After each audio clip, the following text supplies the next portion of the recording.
Soc Antoni Català Cruz, soci número 1, any 2021.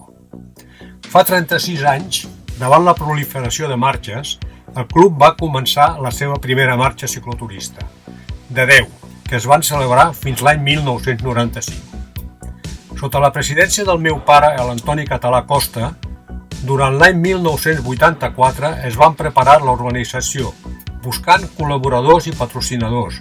Vam tenir una bona resposta. Amb 129 ciclistes va sortir la primera. Un dels anys posteriors vam arribar als 300 participants. Acompanyats per la Guàrdia Urbana i la Guàrdia Civil, es tallava la circulació pel recorregut de 130 quilòmetres. Tot un èxit. Malgrat tot, va ser una deficitària i ens va plantejar no poder-la fer més, però la voluntat de tots la va fer durar 10 anys.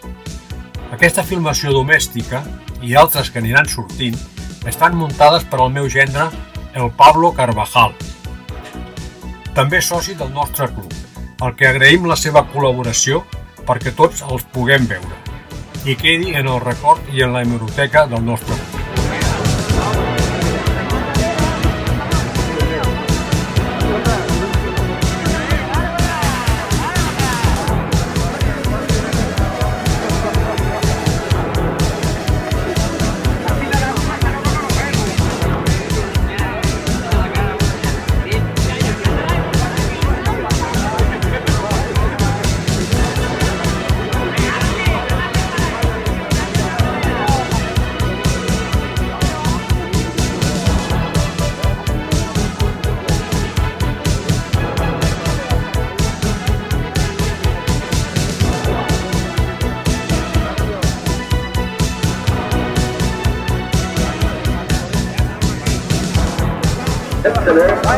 Que no és una carrera, és una marxa cicloturista, per tant, procureu anar a la vostra responsabilitat tot el viatge. Seguiu aquí.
aquí donem fi al reportatge de la marxa, de la primera marxa del grup ciclista Gràcia, que segons els seus participants va ser un gran èxit.